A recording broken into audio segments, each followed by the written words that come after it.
Good morning all of you. This is Aruna Badgotia, your biology teacher. हमने जो ये chapter है जब शुरू करा था तो उसमें हमने पढ़ा था पुष्पीय पौधों में जनन। पुष्पीय पौधों में जनन एक महत्वपूर्ण प्रक्रिया है सभी पौधों में, और हमने ये पढ़ चुके हैं कि पौधे जो होते हैं उनमें जनन अंग उनका कौन सा भाग होता है। ये मैं आपको बता चुकी हूँ कि जो पौधे होते हैं उनमें पुष्प जो होता है वो उनका जननांग होता है। कभी कभी ऐसा होता है कि एक ही पुष्प में दोनों जननांग होते हैं, जिसको हम बोलते हैं ऐसे पौधे जिनमें कि कभी कभी ऐसा होता है कि दोनों जननांग एक में होते हैं और कभी कभी ऐसे होते हैं कि जननांग अलग अलग होते हैं। तो इस तरह जैसे इनको हम मोनोशियस और डायोशियस बोलते हैं।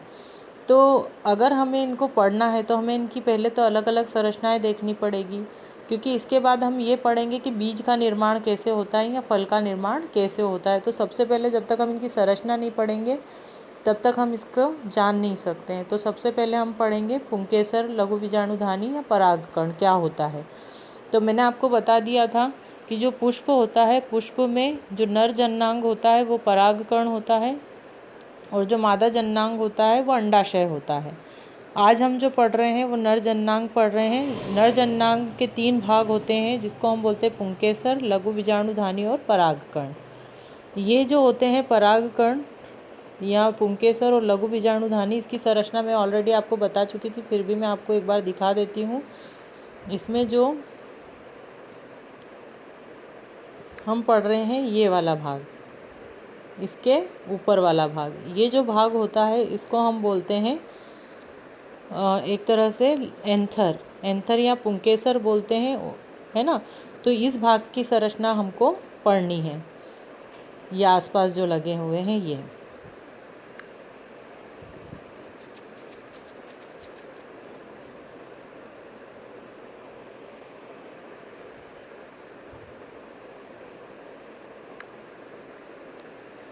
तो आज हम शुरू कर रहे हैं पुंकेसर, लघु बीजाणुधानी तथा परागकण। अगर हम देखें तो जो पुष्प होता है, पुष्प में एक लंबा पतला डंठल जो होता है, उस डंठल को हम फिलामेंट बोलते हैं या डंठल तंतु बोलते हैं, जो आपको इस डायग्राम में शो होगा। ये डंठल है। ये डंठल जो होता है इसके ऊपर पराग कोश होते हैं। पराग कोश जो होते हैं वो 2 भागों में बटे होते हैं, और ऊपर की ओर तो ये 2 भागों में बटे होते हैं, पर जो इसका तंतु होता है वो नीचे की ओर जो होता है वो जायांग से जुड़ा होता है। जायांग का मतलब होता है पुष्पासन, मतलब कि जायांग का मतलब होता है पुष्प में जो जिसमें कि अंडाशय होते हैं या अंडप लगे होते हैं वो वाला भाग, या फिर हम कहें कि इसका वो वाला भाग जिसमें कि पुष्प के पेटल्स लगे होते हैं। पेटल का मतलब होता है पंखुड़ियाँ लगी होती हैं।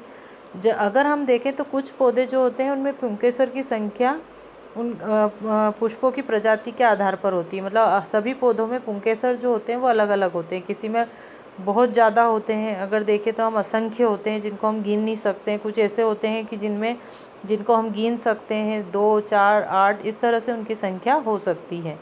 अगर आपको इसको देखना है तो आप घर पर भी देख सकते हैं। आसपास से अपने अलग अलग तरह के फूल को इकट्ठा कीजिए, और इकट्ठा करने के बाद उसके पुंकेसर वाले भाग को अलग करिए।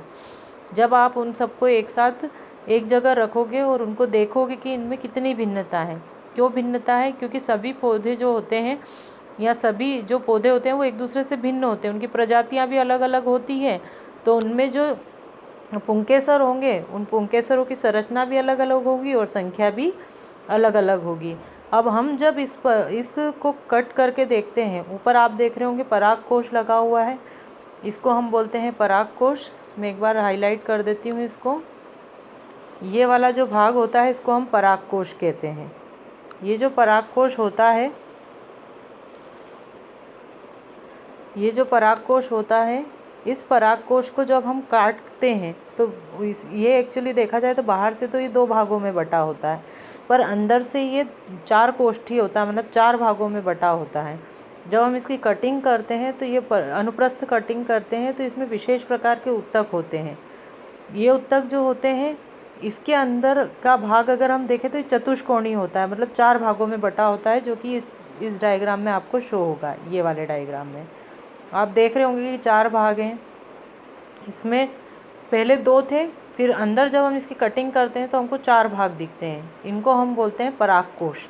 और परागकोश के अंदर आपको लाल दाने के समान संरचनाएं दिख रही होगी, इसको हम बोलते हैं परागकण। ये जो परागकण होते हैं यही जो होते हैं मादा पुष्प पर जाते हैं। तो जब हम इसकी लंबवत काट देखते हैं तो ये अंदर की ओर हमें 4 भागों में विभाजित दिखती है। तो जब ये 4 भागों में विभाजित दिखती है तो इस चारों भागों को हम बोलते हैं लघु बीजाणु धानी। ये लघु बीजाणु धानी जो होती है ये जब अंदर की कोशिकाओं को विभाजित करती है, इसके अंदर क्या होती है, कोशिकाएं होती है। ये आगे में संरचना में आपको बताऊंगी। तो जब ये विभाजित होती है तो उसके द्वारा फिर निर्माण होता है परागकण का। तो अब हम जो पढ़ रहे हैं वो है लघु बीजाणु धानी की संरचना। ये मैंने आपको बता दिया कि लघु बीजाणु धानी क्या होती है, जिसके अंदर परागकण उपस्थित होते हैं। तो जब हम इसकी कटिंग करते हैं तो इसमें गोल संरचनाएं उपस्थित होती है और इसमें 4 भित्तियाँ होती है। बाहर से हम अंदर की तरफ आते हैं, इसकी और डिटेल्ड मैं स्ट्रक्चर आपको बताऊंगी।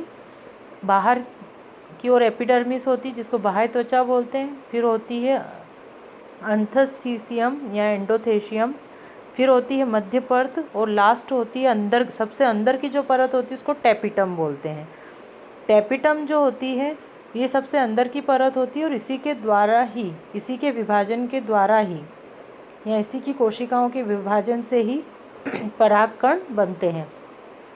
और बाहर की जो 3 परतें होती है वह अंदर की परतों को या परागकणों को सुरक्षा प्रदान करती है, संरक्षण देती है और पोषण भी देती है।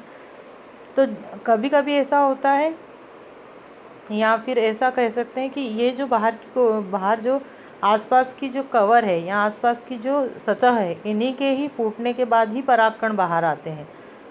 तो इसकी सबसे आंतरिक परत जो होती है वो होती है टेपिटम। यह विकासशील परागकणों को पोषण देती है। जो अंदर परागकण बनते हैं उसको पोषण देगी, उसको वाटर सप्लाई करेगी, उसको फूड सप्लाई करती है और बचाती भी है। तो टेपिटम की कोशिकाएं जो होती है वो एक तरह से देखा जाए तो साइटोप्लाज्म से भरी होती है। उसके अंदर बहुत सारा साइटोप्लाज्म होता है और उसके अंदर केंद्रक भी होते हैं। अगर हम इसकी संरचना को देखें तो ये बहुत अच्छे से आपको समझ में आएगा। ये वाली संरचना, ये जब हमने परागकोश को काटा तो उस परागकोश में हमको 4 भाग दिख रहे हैं अंदर से। बाहर से हमको 2 ही भाग दिखते हैं, पर जब हम अंदर काटते हैं तो उसके 4 भाग दिखते हैं। अब इसमें आप देखो, सबसे बाहर जो होती है ऊपर की ओर, जो सबसे बाहर की ओर जो है वो अंतस्त्वचा, फिर अंतस्थीसियम, फिर अंदर की ओर जो होती है वो होती है टेपिटम। तो टेपिटम के अंदर आप ये वाला हिस्सा देखो, गोल वाला, इसमें होते हैं बीजाणुजन ऊतक। बीजाणुजन ऊतक का मतलब ये होता है कि जब ये धीमे धीमे विभाजित होगी तो आगे जाके किसका निर्माण कर लेंगी, छोटे छोटे पॉलेंस का या परागकण का। और इसके ऊपर कौन सी लेयर है, टेपिटम। तो अगर बाहर से हम अंदर जाएं तो ये कितनी लेयर हो गई, 4 लेयर हो गई। और टेपिटम जो है सबसे अंदर की लेयर है, पर परागकण के सबसे बाहर की इस तरह कभी कभी ये क्वेश्चन आता है कि जो परागकण के सबसे बाहरी स्तर होती है वो किसकी बनी होती है, वो बनी होती है टेपिटम की।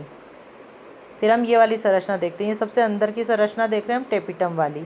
आप देखो, जब टेपिटम के अंदर जो कोशिकाएं थी वो कोशिकाएं धीमे धीमे विभाजित होती हैं और विभाजित होकर क्या बनाती है, लघु बीजाणु मात्र कोशिका। ये मात्र कोशिका के अंदर कौन होते हैं, ये फिर से विभाजित होती है और क्या बना लेती है, जो रेड कलर के आपको दिख रहे हैं ये हैं परागकण।